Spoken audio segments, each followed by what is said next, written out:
Nuestro primer conferencista de Argentina que inaugura y engalana el evento se trata del doctor Osvaldo Tiegui, de quien leeré su currículo brevemente. Es abogado y doctor en Ciencias Penales, miembro de la Sociedad Internacional de Criminología, de la Sociedad Argentina de Psicología Social y del Comité Ejecutivo del Grupo Argentino de Trabajo en Psiquiatría Social. Ex secretario científico de la Federación Argentina de Sociedades de Medicina Psicológica, miembro de honor vitalicio del Ateneo de Psicología Social y Medicina Psicosomática, miembro de la Academia Mexicana de Ciencias Penales, presidente de la Sociedad Interdisciplinaria de Investigaciones Criminológicas, autor de múltiples artículos y libros como Criminalidad, Tratado de Criminología y Reflexología Criminal, Delitos Sexuales, La Conducta Criminal, entre otros. Profesor en diversos países y director fundador del estudio Tiegui, especializado en criminología experimental.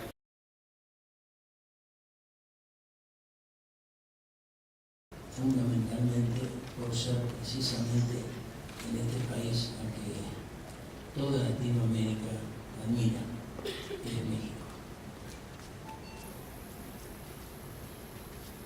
En la conferencia anterior, expuesta ante esta sociedad mexicana de criminología, bajo el título Los nuevos descubrimientos científicos empíricos y su aplicación para la prevención reductora de la población criminal, la cual tuvo lugar en el Congreso Internacional de Criminología 2012, nos hemos referido a la dinamogénesis biopsicosocial, sin concentrarnos específicamente en su articulación con las funciones neurofisiológico-conductuales, esto es, con la actividad y efectos de la neuroquímica cerebral que interviene y se manifiesta en el nivel neurológico del comportamiento humano, correlativamente con el aprendizaje interactivo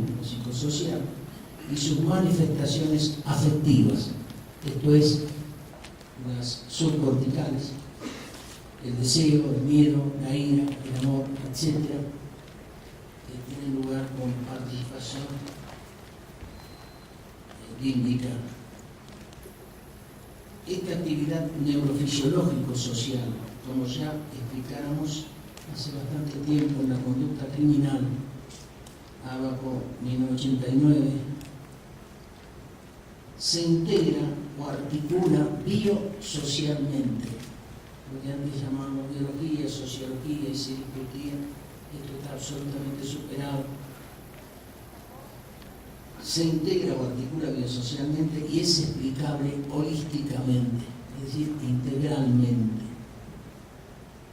Ello por tratarse de uno de los múltiples y diversos niveles fenoménicos observables y susceptibles de unificación o composición, solo escindible por medio de la descomposición de la unidad conductual humana.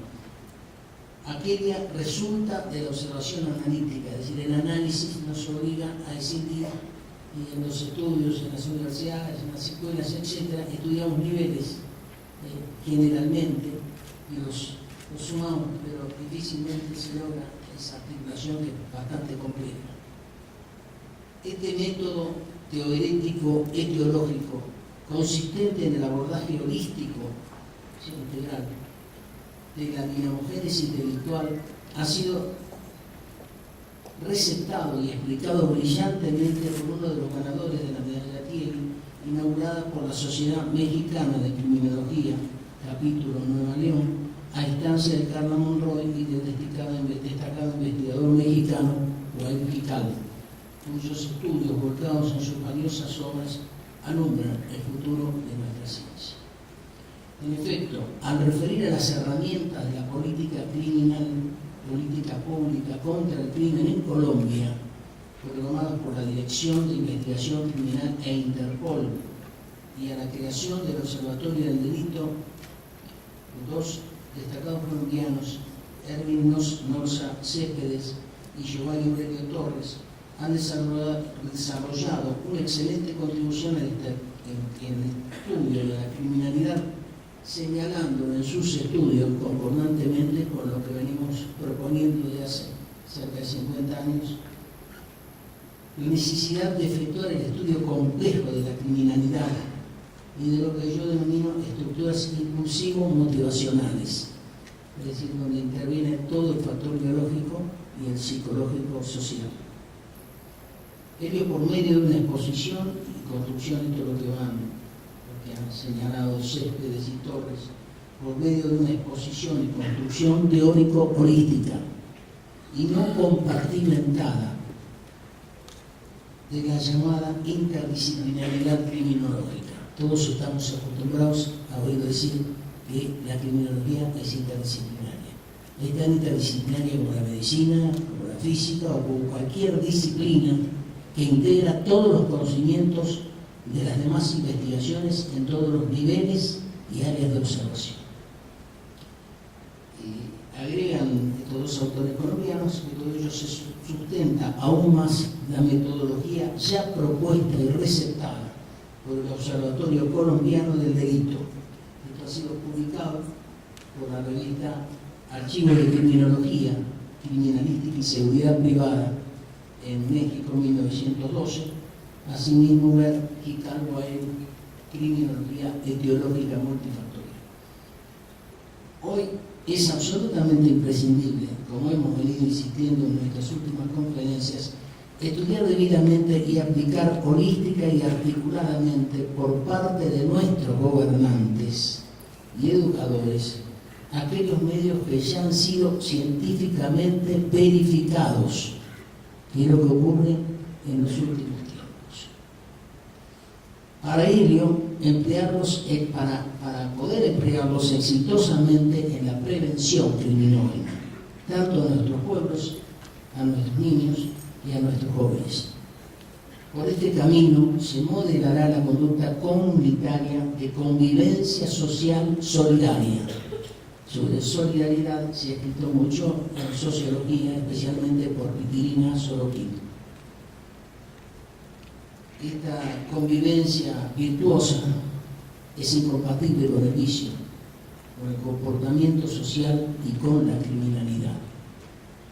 Como también venimos puntualizando y alertando en nuestros últimos trabajos, existe una desmedida y progresiva corrupción institucional en Latinoamérica y en general en el mundo, la cual ha sido muy bien expuesta por quienes me precedieron. Esta corrupción invade y perturba todos los modelos educativos y su aprendizaje, presentándose como una alternativa contracultural, como medio ideal susceptible de empleo para la más fácil y rápida satisfacción o reducción de las elevadas y socialmente inalcanzables metas que sabemos que se condicionan por todos los medios de comunicación, que prevalecen soberanas en tiempos de impunidad. Sabemos que la detección luego del proceso termina en una condena de 3%, 4%, 5%, y en épocas muy excepcionales 10%, o sea, el 90% de los delincuentes son premiados. Es difícil preguntarse después por qué el delito. Esta combinación de corrupción e impunidad inquieta, alarma y afecta en nuestros días a los procesos de socialización, ya que aquellos procesos llegan como señales, condicionamiento respondiente clásico u operante. Esto ya se conoce desde el siglo XX. En 1904 se explicó suficientemente cómo se producía el condicionamiento, que ahora vemos que es biosocial, o sea, no es solo social, sino que biológicamente se encarnan impulsos y estructuras impulsivos motivacionales que explican el porqué de la reincidencia y de la reiteración en el delito, y de la peligrosidad como elemento que no puede ser ignorado en los códigos penales. Entonces, este conocimiento y almacenamiento del delincuente respecto de qué manera burlar la ley,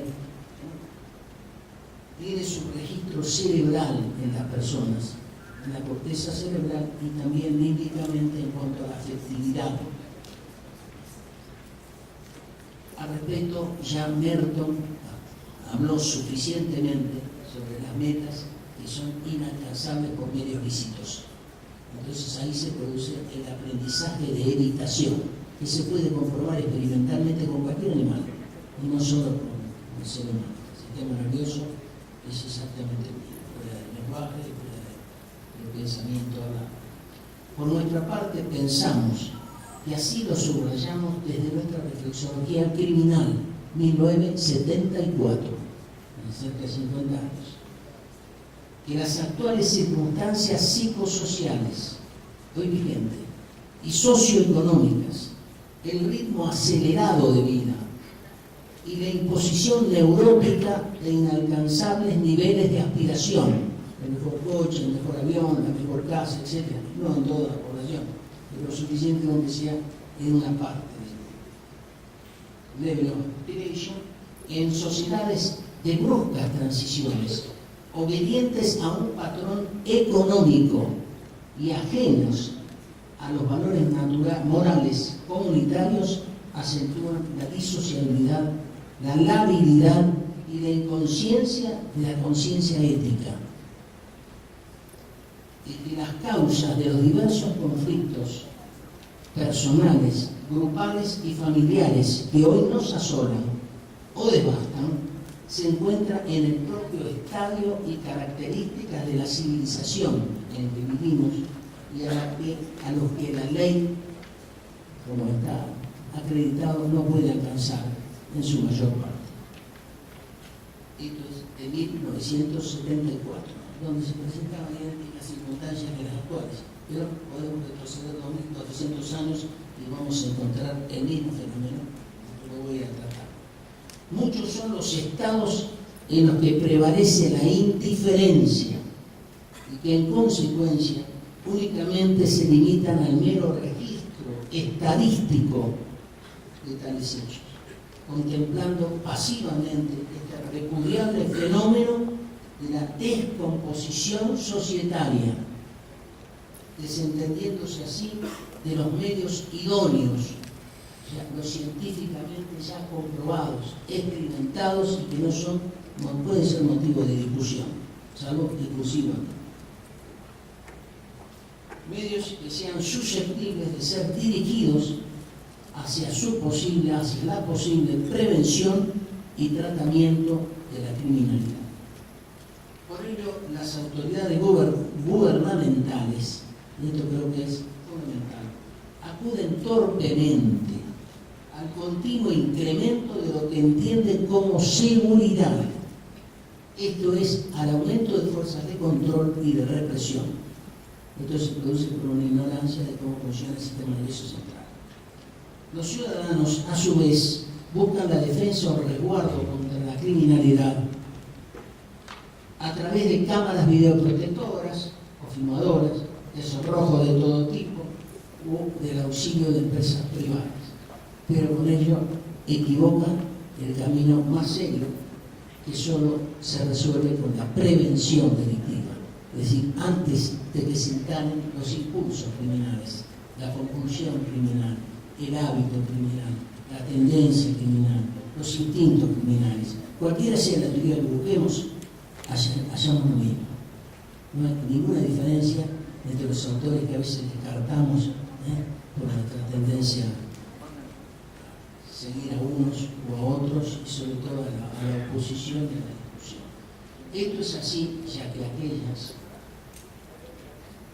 las estructuras impulsivas, los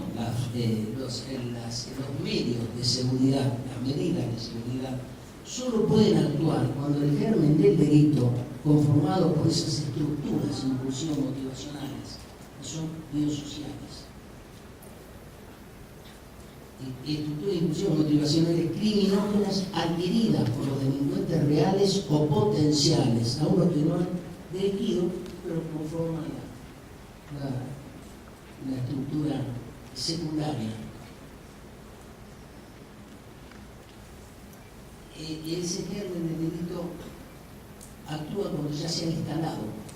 Nosotros ponemos la seguridad, imaginamos que alguien no va a venir a atacar. Es decir, esa persona ya tiene el delito, la impulsividad delictiva para la obtención de medios, para la obtención de metas por medios ilícitos, metas que no son metas que no son necesariamente alcanzables por los medios lícitos, porque costaría muchísimo más trabajo.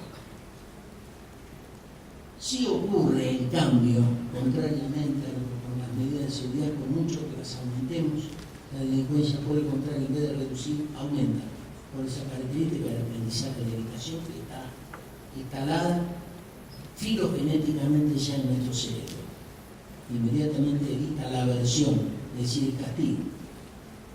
Si ocurre, en cambio, que los delincuentes van incorporando racional y córticamente, con el subyacente registro emocional, o sea, el no cortical, el subcortical, de que ya hablaba Pablo, en el campo límbico, es decir, el registro emocional en el campo límbico, incorporan el experimentalmente ya comprobado aprendizaje de evitación. Cuando alguien descubre una forma de evitar el delito, el delincuente inmediatamente descubre la forma de evitar y lo detecta, y lo procesa y que lo condena. Entonces las condenas no llegan al 4, 5, 6, 7%. La delincuencia se va reproduciendo e incrementando, mientras se siguen este tipo de políticas que no atienden al aprendizaje, es decir, a adelantarse a la formación de los impulsos. Este aprendizaje le permite evitar que los delincuentes aprendan cómo sortear la detección policial e incluso la reproducción probatoria y obviamente a la propia condena, como lo demuestran las irrisorias o insignificantes tasas de condenatorias, que no suelen superar el 10%, como ya señalé, de los hechos delictuosos registrados. Es decir, estamos fatalmente condenados por este camino a que la delincuencia se incremente día a día. Lo prueban los registros, no es una afirmación discursiva. Cuyos bajísimos índices deben añadirse a los que escapan a tal registro policial. Porque cuando miramos la comparación entre el registro de delitos detectados por la policía y las condenas, vemos una diferencia de los que no llegan a condenar, el 97, 95, 94%. Pero además agregamos los que nunca fueron detectados. Entonces la cifra es mucho mayor todavía. No es el 10%, es el 0, y pico por ciento. Con lo cual estamos invirtiendo recursos formidables del Estado, no en la educación, sino en una suerte de medidas que no modifican la criminalidad. Por el contrario, aumentan la capacidad de evitación, de la detección y de la condena. La inoperancia y desidia gubernamental respecto a la debida protección de los ciudadanos se mantiene en la actualidad. No hablamos de todos los países latinoamericanos, obviamente, sino bien que sabemos de la criminalidad que hay. Ello pese al ostensible y cada vez más incontrolable crecimiento y propagación universal de la criminalidad. A ello deben sumarse los nocivos efectos de la corrupción gubernamental en muchos estados latinoamericanos, con la consecuente crisis del modelamiento institucional societario, que debiera cumplimentarse a través de los aprendizajes respondientes y operantes. Muy brevemente, respondiente es todo lo que se enseña, lo que se indica. Debe conducirse de esta manera, de esta otra manera, debe respetarse al maestro, etcétera, etcétera. Ese es el aprendizaje respondiente. Luego viene el operante. Yo actúo y veo si efectivamente soy reprobado porque actúo mal, o soy aprobado y la gente dice que bien, mirá, se compró mal. Esto es la hoy lesiva influencia conductual antisocial o desviada que inficciona por epidemia el aprendizaje solidario. En cualquier libro de sociología se sabe que los pueblos, las sociedades avanzan cuando la gente actúa con solidaridad y no con antagonismo, que forma después las revoluciones, la guerra, los alzamientos de uno u otro tipo. Esto es la experiencia ético-social operante en las nuevas generaciones, que hoy es deficiente. Así como sus individuos, sus grupos son multivinculados serían la familia, las sociedades de uno u otro tipo, los sindicatos, etc. Multivinculados, la familia, la sociedad en general. Susceptible, porque todo esto que ocurre desde arriba, desde el ejemplo, es susceptible de imitación y de aprendizaje desviado. Es imposible violar las leyes de la imitación, no se van a violar con discursos, es una realidad. O se conoce y se actúa consecuentemente con la ciencia, o se desconoce la ciencia, se habla sin entender. Este aprendizaje desviado nos alcanza y contamina camino al caos. En tales estados los gobiernos que se ven envueltos por la despreciable codicia de muchos, no de todos, pero sí de muchos funcionarios prostituidos y degradados por la referida corrupción institucional, se desentienden con increíble desprecio de la salud moral y de los bienes de los ciudadanos. El creciente auge delictivo sea consecuencia de la inexcusable ignorancia jurídico-científica o por predominantes intereses personales y políticos económicos. Ya vemos que en muchos países sus propios presidentes han sido procesados. No en cuántos países latinoamericanos, y por ejemplo para los chicos que van a la escuela, ¿entender? Se desentienden entonces de lo que advierten y anticipan las leyes, porque existen leyes. Hoy la tecnología no es un campo dudoso. Se maneja con leyes tanto como la física, la química o cualquier disciplina científica. Y se desprende de eso y de los efectos bióticos, que es lo que vamos a ver hoy para demostrar que efectivamente lo que se aprende se incorpora bióticamente. De ahí la compulsión, la impulsión, la necesidad adquirida de actuar de manera desviada.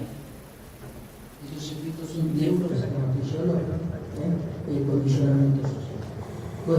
Lo expuesto viene extrayendo el destino de concordia que es naturalmente propio y esencial a la existencia y a la sobrevivencia de todo grupo social y de la propia humanidad, llevándole finalmente al antagonismo interactivo con las consecuentes agresiones vandálicas grupales. Las revoluciones populares, hablamos de las revoluciones injustas y que se producen precisamente por este caos que a veces hay de aprendizaje. Las revoluciones populares y aún las guerras internacionales. Ellos nos alertan acerca de las funestas o aciagas consecuencias resultantes de esa apatía institucional que se expresa por medio del abandono de la educación moral solidaria desde la infancia, no después.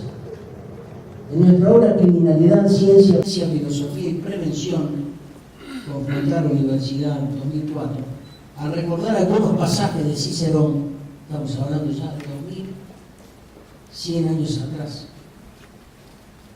señalábamos que infeccionados, por lo que decía Cicerón, en aquella época, infeccionados y estragados los cimientos morales, edificados por los antepasados, vivificados en las sanas costumbres, pierdes el sentimiento de vergüenza ante la opinión pública, que ya no existe ni aun por un espejo a quienes comienza incluso a negárseles. También refería a la permanente y constante decadencia de las costumbres hace 22 siglos, señalando, hay en nuestro ingenio semilla innata de virtudes. Es decir, el hombre tiene una semilla innata de virtudes, tiene el amor como tiene el odio, genéticamente para ser obviamente activado, ontogenéticamente, es decir, en la vida. como un piano, una cuerda de piano, un teclado de piano. Hasta que no lo tocamos, no sabemos cómo suena, ni qué va a sonar. El piano está mudo ahí, lo tiene todo contenido. El hombre es exactamente lo mismo. Hay un teclado filogenético y ese teclado, cuando se toca mal, toma de mal. Decía hace 22 siglos también Cicerón, hay en nuestro ingenio semilla innata de virtudes, que si nos fuera lícito cultivar, podría llevarnos naturalmente a una vida feliz. Pero ahora, así que hemos nacido a la luz, nos ejercitamos continuamente en toda iniquidad y en suma perversión de opiniones. Y esto se estaba diciendo respecto al gobierno romano, a ciertos emperadores, como todo. De tal modo que mamamos el error de los mismos pechos de la nodriza. Hay que tener en cuenta que esto se está diciendo en 22 siglos. Esta persistente oscilación o alternancia entre la madurez moral y su decadencia, así como entre la solidaridad y el antagonismo que envuelven a las civilizaciones que se presentan deslumbrantes en una época a causa de las virtudes del alma y corrompidas en otro periodo diverso por los vicios de aquella, no solo se presentó en tiempos platónicos, lo vemos en Platón, en sus diálogos, en Aristóteles, en la República, Cicerón también en la República, en los pirónicos, los estoicos, etc., desde Zenón de Cipio, 225 a.C., los pirónicos que terminaron aconsejando la indiferencia ante lo que ocurría, es decir, tratar de vivir fuera del propio mundo. Respecto a lo dicho y en el nivel biológico, o más estrictamente psico-neurofisiológico, debe tenerse presente que hoy se consideran a los procesos fisiológicos no únicamente como factores, no lo biológico que está determinando una conducta solamente, que presupuestan e intervienen causalmente en las conductas humanas, sino también inversamente. Esto es, que aquellos constituyen el resultado o consecuencia de la propia experiencia conductual. Si ubicamos un chico en una subcultura, sin duda alguna, para lograr la aprobación del grupo, va a seguir actuando subculturalmente. Por eso este es un problema demasiado importante para tomarlo como una cuestión de meras discusiones, opiniones, discursos, etc. El propósito de este relato de conferencia, que sucede y continúa recientemente pronunciado en el Congreso Internacional de Criminología de México 2002, pretende complementar los estudios e hipótesis primigeniamente expuestos en aquel y también hace medio siglo en nuestra reflexología criminal, cuando comenzamos a aplicar las experimentaciones neurofisiológicas que se realizan por primera vez, más allá de cualquier político, en Rusia, entre el siglo XIX y XX, fines del XIX, principios del XX, 1904, Pablo saca el primer Nobel, todo el estudioso ruso sigue eso, y finalmente los americanos implementan miles de laboratorios de investigación. La intención que aquí nos guía, siguiendo la inquietud expuesta recientemente en aquella institución mexicana en el Congreso referido en 2012, así como en Belo Horizonte 2013, y en nuestras obras, es, como en las mencionadas ocasiones, el de señalar y acreditar cómo los nuevos descubrimientos científicos, generalmente ignorados por muchos gobiernos, científicos empíricos, desde ya, acerca de la dinamogénesis de la conducta humana, social o delictiva. Porque cuando se avanza en el estudio de la conducta, se advierte que los mecanismos de la conducta delictiva son los mismos que los de la conducta normal. Lo que está cambiando son las costumbres. Eso es lo que refiere Cicerón, a lo que refirió San Agustín, a lo que refirieron después, más adelante, Luke, etc. Esto ocurre en las más diversas colectividades de uno u otro tiempo y permite establecer inequívocamente cuál es el origen, la razón y los motivos de la existencia del aumento o de la disminución de los índices porcentuales de criminalidad y de su grado de agresividad o violencia, porque aquí no es cuestión de que aumenta la criminalidad, aumenta la violencia, porque cuando se pierden todos esos condicionamientos que actúan sobre el cerebro, sobre el sistema límbico, obviamente el hombre actúa con una suerte de regresión, una suerte de atavismo de forma violenta. De ahí que, como venimos insistiendo en nuestras últimas conferencias en relación con este ámbito de la política criminal de los Estados, pueda hoy planificarse y llevarse a la práctica científica rigurosamente con un alto o significativo nivel de certeza y eficacia, como ya se ha comprobado en muchísimos lugares que se han aplicado en las leyes que corresponden. Lamentablemente no pudimos obtener que se pasara el pendrive para que vieran todas las pautas que hay para una política criminal y que a veces sale costosa y hay otras medidas más populares no se toman. La prevención criminal, entonces estas medidas de certeza y eficacia permiten una prevención criminal dirigida a reducir los crecientes índices de delincuencia que asolan a varios de nuestros países latinoamericanos, ya envueltos y hasta ensangrentados a causa de la instalación y propagación de la guerrilla, la drogadicción y la violencia callejera. Sí, en cambio,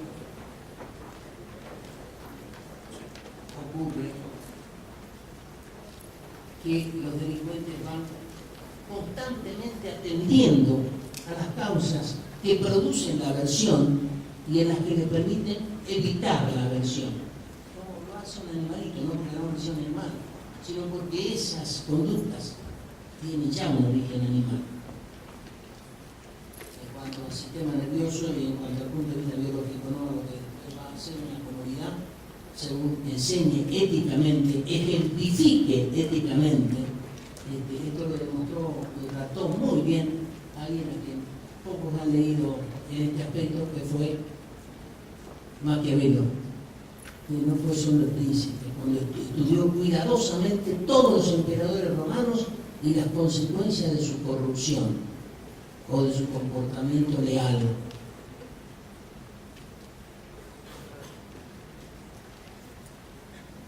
Si todos estos conocimientos se hubieran aplicado hace 4 o 5 décadas, nos hubiéramos dedicado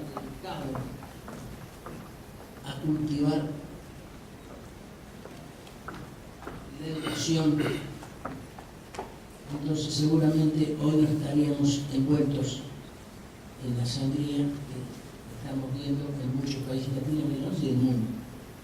Tales reflexiones conductuales y sus respectivas tesis fueron primigeniamente expuestas, como ya dije, en la Universidad Católica Argentina, cuyo hizo carácter irreplicable, dado que por cuestiones políticas tuvimos que recurrir a ese medio, fue reconocido en el Instituto Besterev de Leningrado, que era donde se habían realizado estas experiencias con total independencia de las políticas. Estamos hablando de ciencia y no de política. Y obviamente, como ya dijimos, en Estados Unidos. Aquellas opiniones tuvieron su basamento, documentos científicos experimentales en las investigaciones de Besterev, Manokin, que trabaja sobre la inhibición interna, Pablo, que trabaja sobre el sistema nervioso central. Y en 1904, y demuestran la correlación y la interacción fisiológico-social. Por eso esto no se resuelve con palabras, ni es tan sencillo, porque es el organismo el que termina impulsando. En función de las tendencias, ya Freud lo señalaba, pero con otros términos. Cambian los términos, pero no las observaciones de los científicos, se puede decir que son casi todas idénticas, desde hace más de 2 años. Esto ha sido siempre originado por el aprendizaje de adaptación ontogenética. El hombre tiene que adaptarse al grupo en el que vive, porque si no pierde lo más importante, la más importante de las motivaciones de la conducta, que es la aprobación social. El afecto, que ya lo vemos en un bebé, que llora para que lo ames, para sentir el afecto, el cariño, el amor. Esto, si no ocurre, y nos dedicamos nada más que a lo material, bueno, Así comienza la decadencia de las costumbres y después lamentamos las guerras, las muertes de nuestros hijos. Aunque de manera quizá deficiente, elemental e incompleta, dado su carácter individual en aquellos primeros años de la década del 70, advertimos a los estudiosos respecto a la identidad y complementariedad biosocial y sugerimos como leyes de la conducta en 1970 que las necesidades innatas, las conexiones permanentes o reflejos incondicionados se satisfacen necesariamente en un ámbito cósmico, ya sea en la familia, en la escuela, en la pandilla callejera, ahí donde comparten los niños, donde aprenden, donde imitan y donde buscan aprobación. Y a veces cuando tiran una tiza al profesor, encuentran el aplauso. Cuando estudian, son vistos como tontitos. No digo siempre, a veces, pero es suficiente lo que ocurre a veces. Ahí se condiciona entonces en la pandilla callejera, en la familia, en la escuela, o en cualquier otro de estos grupos multivinculados, un complejo de fuerzas, se condiciona un complejo de fuerzas físico-químicas que con mayor intensidad unas sobre otras dan una dirección posible a las reacciones vinculadas a los procesos delictivos. Espero llegar a poder explicar cómo actúan las neuronas y cómo actúa la neuroquímica en la lesión que estamos padeciendo.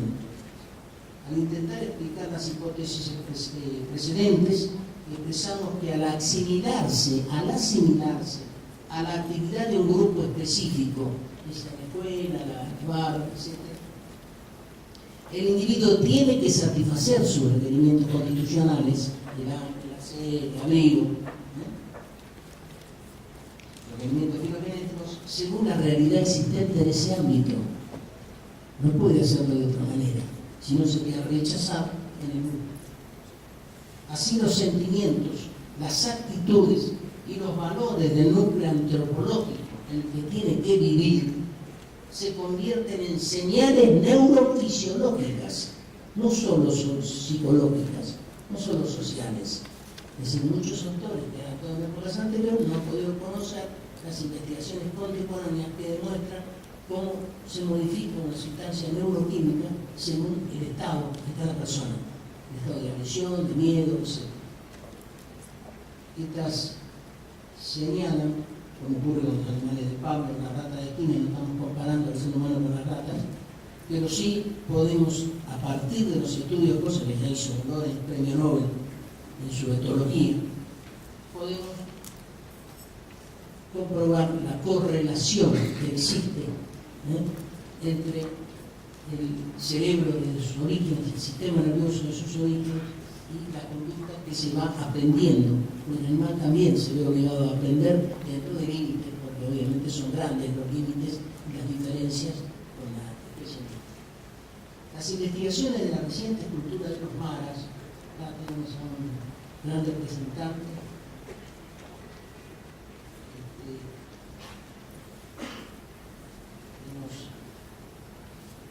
y de las estructuras similares, demuestra lo precedentemente expuesto, que resulta concordante con las investigaciones neuropsicosociales se ha puesto por Pablo Pimentel. Es decir, el doctor me puede ilustrar cómo podría alguien entrar a un grupo de maras, o a un grupo subcultural, o a una guerrilla urbana, o a un ejército de conquista, sin adaptarse. ¿Cuánto podría sobrevivir? Y ahí explicamos el proceso de adaptación que ya lo encontramos en Darwin. La segunda hipótesis que nosotros planteamos en 1970, con gran disgusto, por supuesto, para los rechazos que generan estas opiniones, señalábamos en la segunda hipótesis que el delito, o más exactamente la conducta criminal, siendo consecuencia de condiciones temporales, que son las condiciones endogenéticas o vitales que pueden hacer, no constituye un fenómeno irreversible y se lo puede tratar eficazmente con tratamiento de aplicación psicosocial cuyo fundamento puede encontrarse ya en el condicionamiento pavloviano y luego en todos los enormes estudios de los investigadores norteamericanos sobre la conducta.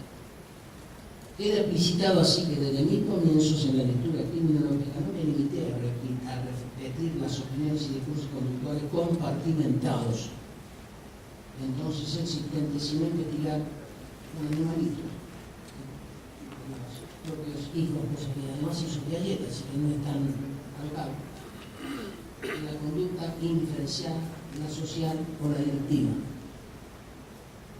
Para su aplicación en la explicación etiológica. No puede haber etiología si no se lee todo, no derecho, no criminología, digamos estrictamente, sociología, psicología, biología, etología comparada, etc. Por lo cual a veces no alcanza una guía. La disposición biológica autogenética entonces puede ser reforzada y ser afectada por la interacción orgánico-social. No entramos de guerra, a decirle que abandonen su lucha y se dedican a comer a sus casas. Tenemos que seguir, aunque sea a propósito de dominación o incorrecto. Y ello actuamos por vía del ejemplo y de la educación, llevados a cabo por quienes tienen a su cargo la enseñanza de los niños desde su infancia, cosa que no se conoce hoy. Se conocía en la época de Platón, que se cansaba de repetir que no se podía enseñar después de la infancia, sino en la infancia. Por las razones precedentemente fundadas es preciso atender a las condiciones que determinan o originan los repertorios biosocioconductuales, éticos o antisociales, pacíficos o agresivos. A uno u otro de tales extremos conduce a la conducta o inconducta de los mayores. Nosotros somos quienes damos el ejemplo a nuestros hijos, según actuemos, moralmente o inmoralmente. No pudiendo ignorar los gobernantes los efectos de estas, ya que actúa la imitación, el aprendizaje individual, el aprendizaje sociocultural, y todos los fenómenos autoplásticos y aloplásticos que se producen durante el aprendizaje. Voy a tratar de poner lo fundamental antes de terminar, porque si no, no empezamos donde queríamos llegar. Es oportuno hacer notar aquí, además de lo dicho precedentemente, que desde hace algunos años la ciencia informa que desde el punto de vista bioterapéutico hoy se cuenta con numerosos medicamentos que reducen la agresividad. O sea, por un lado, la conducta de los mayores, la imitación, el aprendizaje. Luego, aún instalada biológicamente, existen medicamentos. Los serotoninérgicos, los dopaminérgicos, los GABAérgicos, más precisamente las benzodiazepinas, los anticonvulsivantes, etc. No puedo enumerarlos, señor Milán. Cuando hemos expuesto anteriormente puede acreditarse aún por vía experimental, tanto por la macroobservación social como por el correlativo estudio biótico de papel o funciones de los neuroreguladores. No son neuroreguladores cerebrales. Esto es de las hormonas sexuales suprarrenales y de los neurotransmisores, la serotonina, la dopamina, la noradrenalina, etc. Cosa que debería estar mejor instalada en las prisiones. Aclaramos que la recepción, análisis y almacenamiento del aprendizaje, porque todo lo que se aprende se almacena en nuestro cerebro. Y también, típicamente, cuando uno recuerda un momento agradable o un momento triste. Y esto es la conexión del sistema límbico con el sistema neurotransmisor. En esta programación y ejecución intervienen más de 100.000 millones de neuronas que están interconectadas y son responsables de la transmisión del impulso nervioso. Aquí ya está actuando la biología y de la bioquímica cerebral, cortical racional o subcortical emocional. Aquella dinamogénesis dendro-biosocial se inicia desde o a partir de la recepción de los acontecimientos registrados por los sentidos que conducen a través del sistema nervioso al cerebro. Tales mecanismos de tránsito nervioso, conocidos como neurotransmisores, actúan como mensajeros químicos producidos por las neuronas, sea en el cuerpo de las mismas o en sus terminaciones. Aquellos se almacenan en las vesículas sinápticas y se liberan en las hendiduras intersinápticas. que separan las neuronas. Yo tengo un gráfico para mostrar cómo se conectan las neuronas por sinapsis entre sí.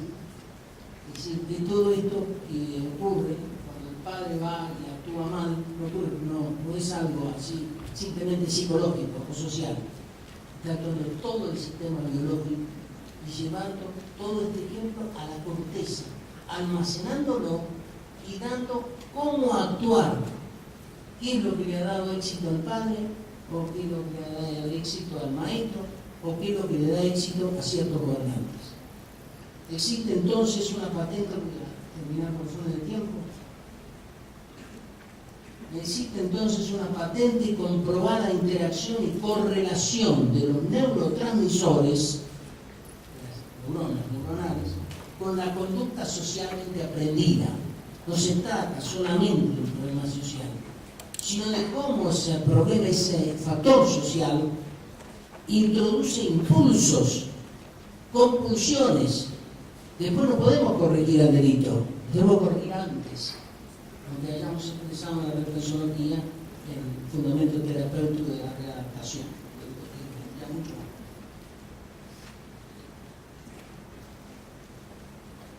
Existe entonces una patente y comprobada interacción y correlación de los neurotransmisores con la conducta socialmente aprendida, consecuencia de una recíproca acción de la conducta, de lo que ocurre, sobre los neurotransmisores. La agresión, el miedo, qué es lo que da placer y qué es lo que da dolor. La teoría del placer y del dolor sabemos que es conocida desde hace más de 2200, 2300 años. En este sentido, Ipsi, algo muy elemental para que se entienda, en una visita en un lenguaje muy sencillo y al alcance de cualquier ciudadano no especializado en ciencia de la conducta, relaciona el comportamiento de los neuroquímicos y las hormonas, señalando que el resentimiento, la rabia, el reproche, el rencor y el rencor son generadores de cortisol, una potente sustancia causante de estrés. A su vez, la serenidad, el silencio, la sonrisa, la sociabilidad motorizan la serotonina, que es la sustancia que reduce la agresión. Se puede confrontar todo el primer y Barcelona 2005, etc. Como aquí no podemos extendernos en una materia que excede a la criminología clásica y a los conceptos jurídicos criminológicos, que en aquella época no se tenía la menor idea de todo esto que estamos desarrollando, tradicionales sobre autodeterminación y la justificación basada en la responsabilidad penal. Nosotros tenemos una suerte de dogmática jurídica que contrasta totalmente con los conocimientos científicos. El problema es que el abogado o la carrera de abogacía probablemente en un futuro tenga que estudiar más toda la parte biológica para poder articular y pensar holísticamente y no en forma compartimentada, que lo decían estos dos estudios colombianos. Aún cuando se conocen ya decenas de neurotransmisores, debemos mencionar únicamente dar la naturaleza introductoria de trabajo y terminamos. Me van a correr. Debemos mencionar a los colinérgicos, gracias a la serotonina, los adrenérgicos, la adrenalina, la noradrenalina, la dopamina, los endorfinas, etc. La monoaminoxidasa. Todo esto está ocurriendo cada vez que sentimos placer, cada vez que sentimos dolor. No podemos quejarnos de lo que hacen aquellos a quienes le enseñamos a actuar mal o a actuar sin solidaridad o en forma egoísta o con metas, esto lo señalaba Merton, parece mentira sin tampoco conocer esto, metas inalcanzables por medios sociales. Pero yo lamentablemente no puedo tratar todo esto, pero puedo asegurar que existe ya un conocimiento científico suficiente para poder tratar la criminalidad, que no es simplemente ni con mayor policía, ni con... Todo eso lo evita una característica cerebral que es el aprendizaje de educación. Ustedes van a ver que ponemos 1000 policías en una cancha, hay problemas. Ponemos 10.000, siguen habiendo problemas. Eso ocurre porque existen leyes que no las podemos ignorar, que son leyes de aprendizaje. Bueno, con esto lamentablemente termino, hubiera querido explicarme más ampliamente, pero Y por los presente indicadores. indicadores. Exactamente. Bueno, me tocó decir.